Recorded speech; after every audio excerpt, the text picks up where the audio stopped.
So it is that ash seeketh embers.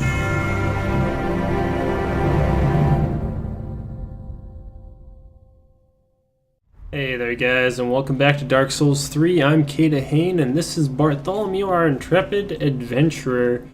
We are here at the Castle Lothric. You've probably seen those knights walking by, because we are about to do what I think is the Prince Lothric fight.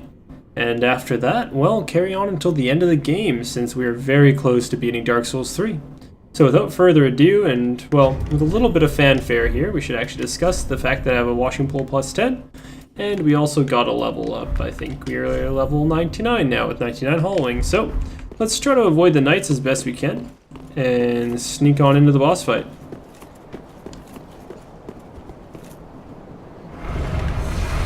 Got the 4 pillars of the king here, the scholar, the knight, and the priestess.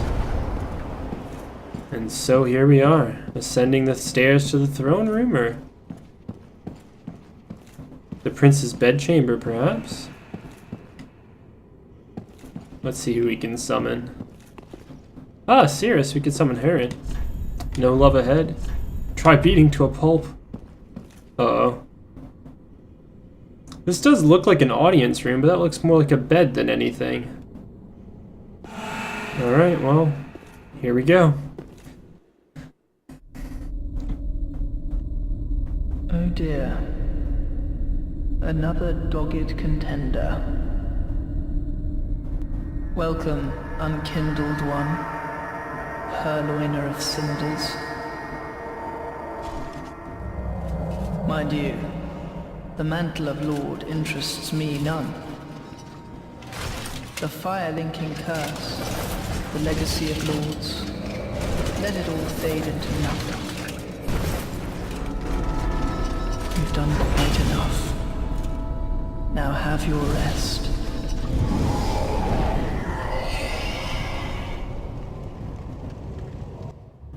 Lorian, the Elder Prince. Oh boy. Lorian seems to be a little bit off his kilter here. Alright. On his knees, but with the ability to teleport. Let's see, dark magic does nothing. Perhaps we try flame. He's utilizing flame. Oh, that's the way to do it. What you gonna do? So of course it's gonna be a 2-stage boss fight. Ow. We have quite a bit of Estus Flask, and we are leveled up to plus 10 Estus, so we can probably take this on pretty well. Oh, I think I staggered him. So let's just quickly get through Lorian. Oh, I think we got through just in time. Jesus. The Elder Prince has seen better days, it seems. Oh, dear brother. I'm on my way.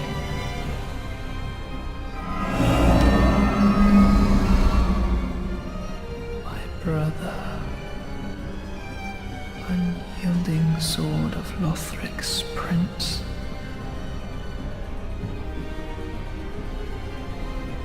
Rise if you would. For that is our curse.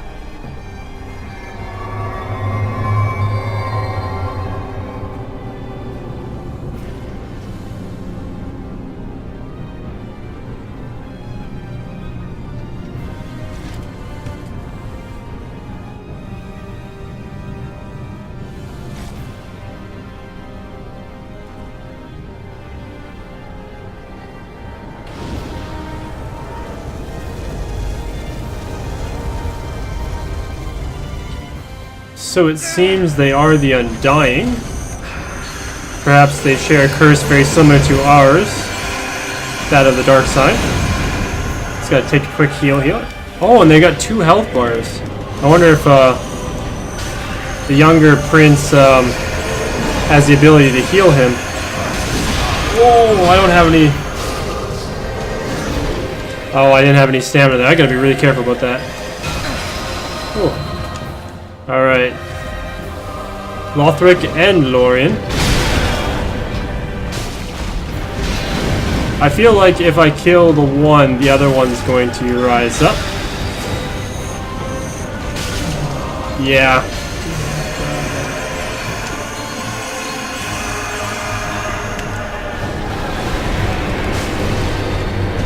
Thankfully, Lothric takes about as much damage as his brother from the flames. And if we can keep the one down and get that damage in when we can. Ooh. These could be the end times.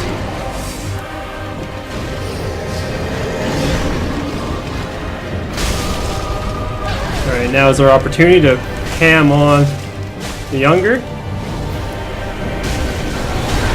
Oh, and he Wrath of Gods us, of course.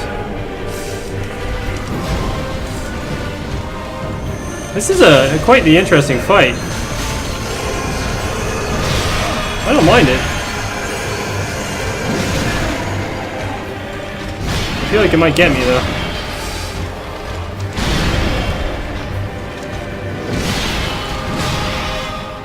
He's gonna teleport, I think. Oh no.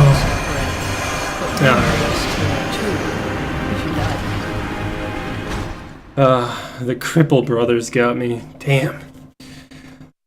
Very much so. The looks of Gwendolyn and some of the royal blood in them, the sickly blood. Why am I down here? Let's teleport to. Oh wait, I know why I'm down here. Hold on, we just gotta go this way. Yeah, look, by the looks of Gwendolyn in them, there's spindly fingers, the Leith bodies, and the crown on Lorian's head looks somewhat familiar. Very much so. The old blood. I wonder then, Saros falling to the dragons and ignoring his sons up above. The fact that he was so keen on making a dragon baby. Very interesting. Not so much a hard fight, I don't think. Not with the way our setup is. I think we should be able to defeat him this time. Just to power through old Lorian first off, and then allow, we're gonna go down again? Oh, okay, good, we dodged it. And then just to power through the duel of them, get him onto the ground, and really just go ham on Lothric as he prepares to heal his brother. I feel somewhat, well, a pang of sympathy for the two. Having an older brother I care for so dearly myself. To see, I don't know, to see that sort of brotherly love is quite something. Though perhaps in this instance it seems as though the older brother is a bit of a slave to the younger. But I guess that's somewhat the case from time to time with the older brother-younger brother relationship. Let's get in there. We're going to use green blossoms. Oh my god, look at this. Look at all these signs.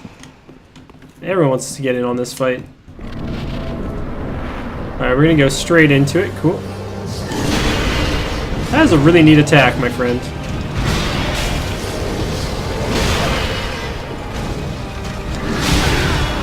Alright, we're wasting a bit too much health here. A bit too much, yeah. Much too much. Get out of here, Lorian. Oh, me. Wow. Okay, well.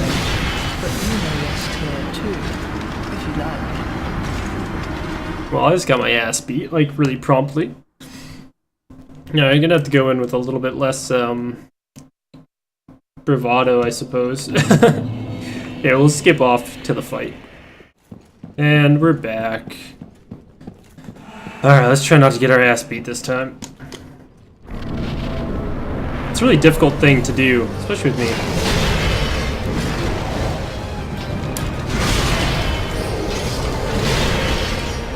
I really love this whole teleporting stick. It's really a cool mechanic since he like teleports halfway through his attacks, right? Like he teleports into the attack.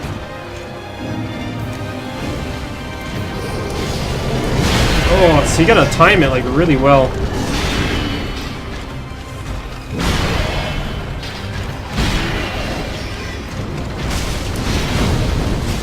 Okay.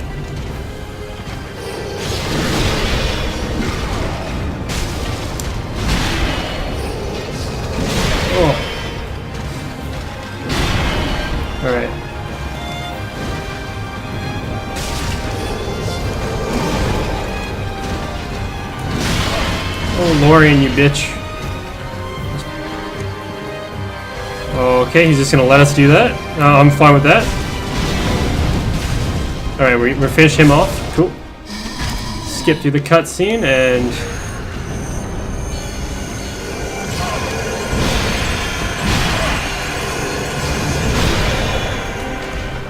deal with the both of them.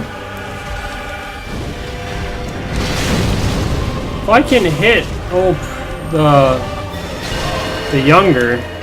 Oh, I didn't want to do that.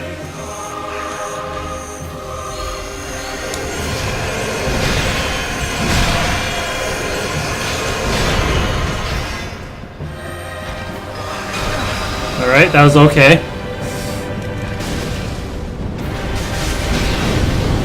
Oh, we got the prince there, little prince.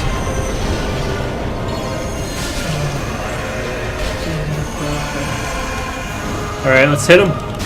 Hit him hard.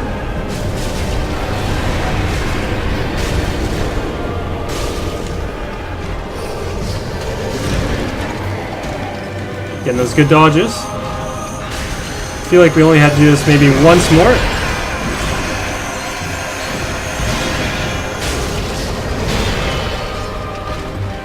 Gonna take a quick sip. He's gonna try to punish me for it.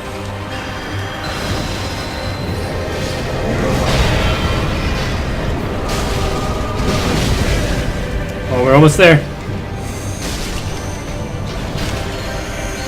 Just avoid the homing. Oh, we got this. Yes!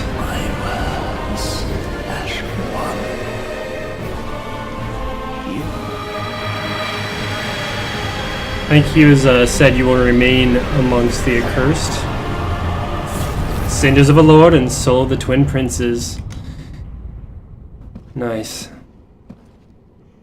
The last of the royal heads has been hunted, but has it? There we go. There's our souls. 85,000 souls.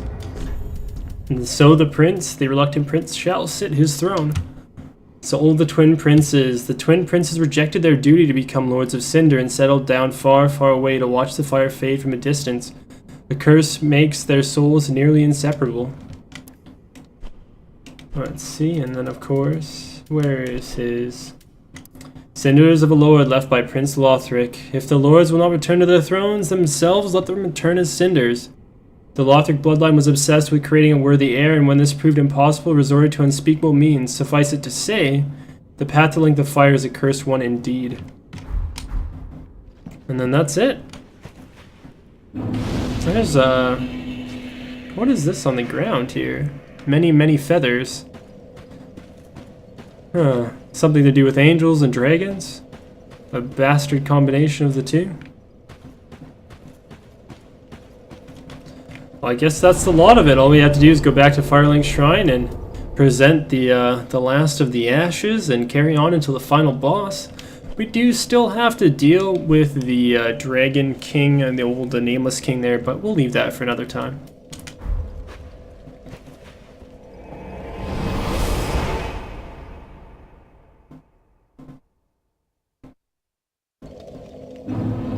Here we are, set to place the last ashes of a lord upon the throne.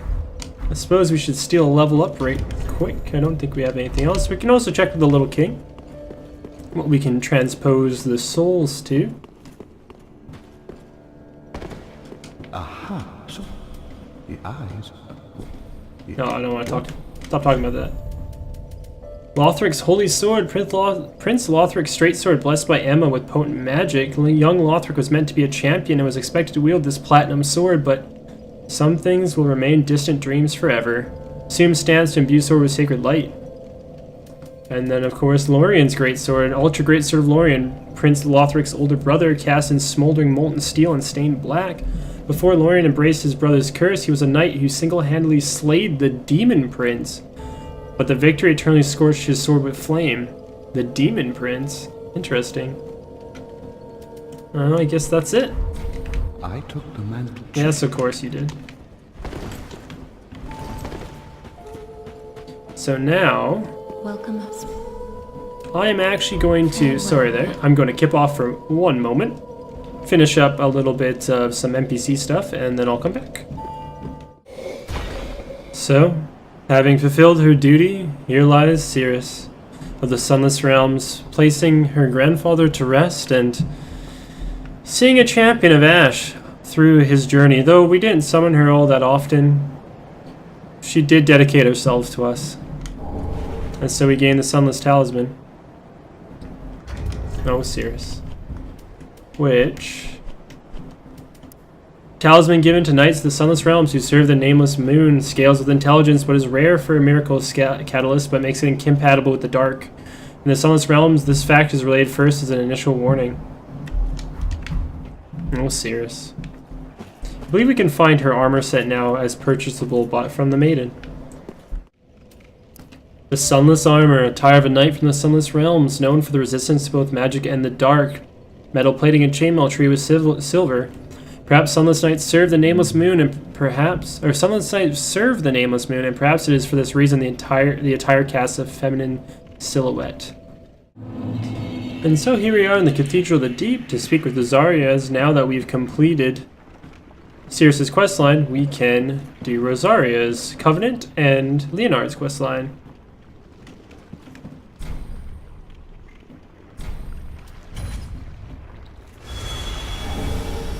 There we are. Now I think we should alter... Oh, was it offer one pale tongue? And now we should go speak to Leonard, I do believe. Have a look at the Covenant description. Sacred Seal of Archdeacon Klimt, who served Rosaria, Mother of Rebirth, equipped to pledge oneself to Rosaria's Fingers Covenant. Rosaria's fingers collect tongues in her name. Some do it to be reborn, others to do it to help comfort their voiceless goddess. Ah, well, there's actually Leonard, in fact.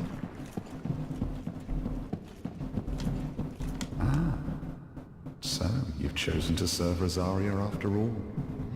She will be pleased with me for finding her another finger. But be warned, my friend. Rosaria's fingers need only fetch tongues for their mistress. Otherwise, we are free, unchained. Like Yellowfinger, you can choose to believe that all fingers share camaraderie. But do not force your romance upon the rest of us. No honor among thieves, no camaraderie amongst Rosaria's dickwraiths? fingers and other you offer do not. Alright, so I think now we're supposed to leave and come back to the area. Might have to check on that. Nope. Are we being invaded? I feel like we are being invaded? Or no, it's because of this fool. I think this fool always blocks my, the ability for me to bonfire out, but I will be right back. Oh, and of course Leonard has shown his betrayal. So lies Rosaria dead, the Mother of Rebirth slain. The black eye orb cradled in her hands. We can still offer pale tongues to her. How queer. Well, we'll offer one more pale tongue.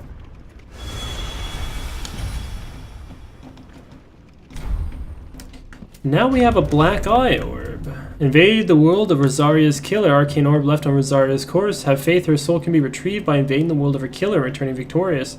The black eye is proof of vengeance, but often appears serene as it casts its gaze towards Ithariel. Well, how queer indeed that we would have to go towards Ithariel, wondering a place where Anorlando is. And of course, Rosaria bears a, well, passing similarity to another well-endowed goddess from the first game. So here we are in front of Guinevere's old chambers, Guinevere's illusion, in fact. I feel the black eye orb quivering. Perhaps we should use it. The same place where you, in the first game, were offered the ability to join the Princess Guard Covenant by an illusionary Guinevere in order to protect her and keep her safe, while, of course, protecting the illusion that Gwendolyn had created over Anorlando in order to keep the idea of the deities alive.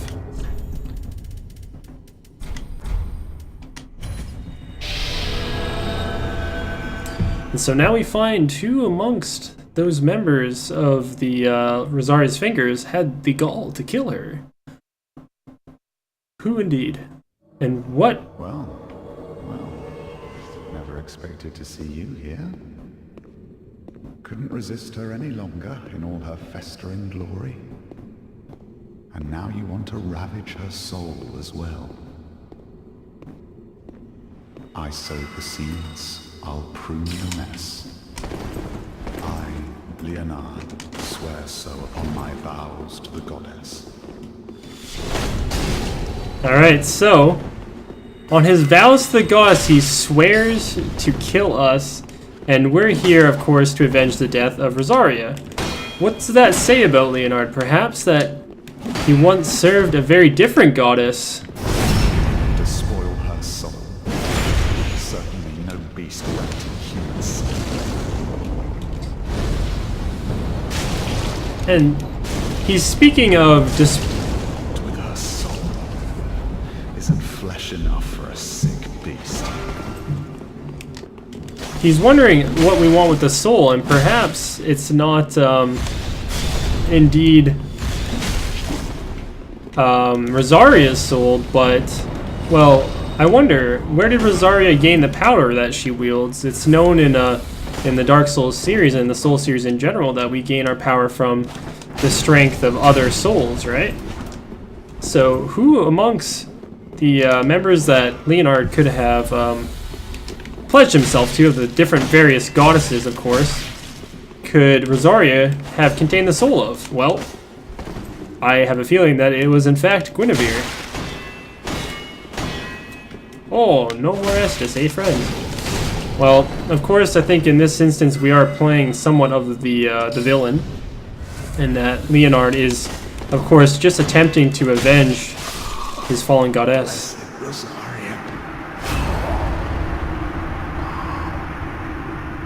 Yeah, and so we murder the last of the Princess Guard. The only ones left dedicated to the old deities. Soul of Rosaria, the Crescent Moon Sword, and the Silver Mask. So we'll go through. Crescent Moon Sword, ring finger Leonard's weapon of choice, a type of shotel imbued with the power of the moon. Leonard set on a journey of rebirth, but decided instead to serve the goddess as a knight and inherited this weapon. Set out on a journey of rebirth. Rosaria being the goddess of rebirth, but instead decided to serve the goddess as a knight. Perhaps a dark moon? And of course we gain the Silver Mask. Silver Mask of Ringfinger Leonard. In his youth, Leonard suffered grave burns to his entire body. His face in particular, which he hid beneath his mask, was terribly scalded. He abstained from restoring these injuries even after becoming a Finger of Rosaria. So why indeed did he not? That's an alright mask. That looks alright. Pretty cool. Why indeed did he not heal himself? Perhaps he found out something quite terrible about Rosaria. Perhaps that she consumed Guinevere? Not sure. Well, of course we also have the Soul of Rosaria, which you can look at. A very, very different soul indeed. The Soul of Rosaria, Mother of Rebirth, stolen by Ringfinger Leonard. Return this to her extant corpse, and Mother Rosaria will spring back to life, as if nothing had ever happened. What a strange corpse. Let's see if perhaps we can take it to the shrine first and turn it into anything interesting.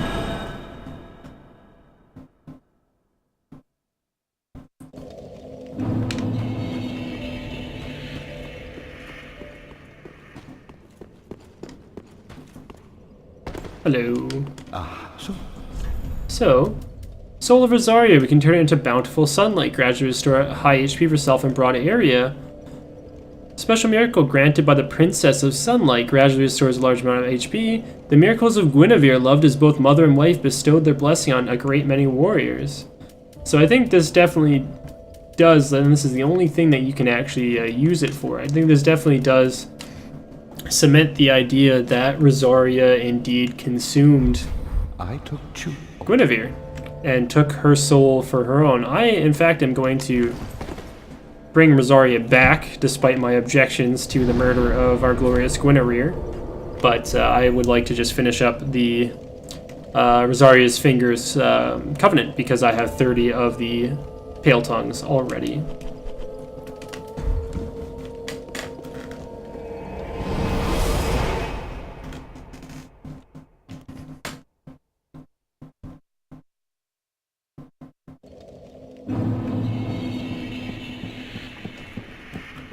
Come back to life, you disgusting abomination.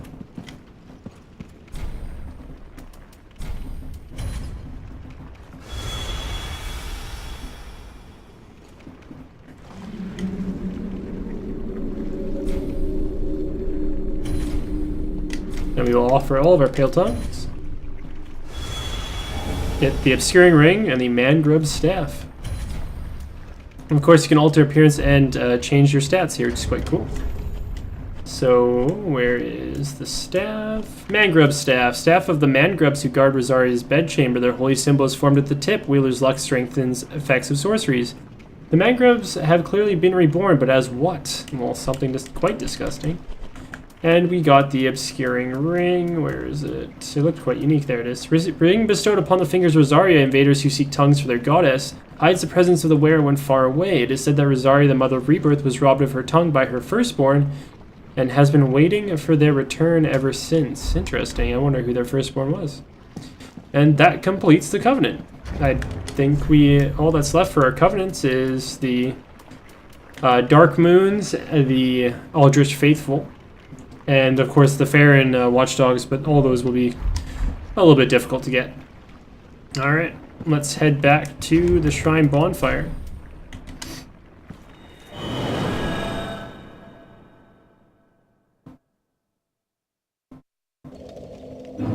And so, unfortunately, I'm going to have to cut it off there. A bit of a cliffhanger, as we are, like, precisely at the end of the game. There's only one boss left, or two bosses left. One being the Nameless King that I might... I'll film the footage of, but I think I'm going to cheese him. Not even going to lie, probably going to cheese him.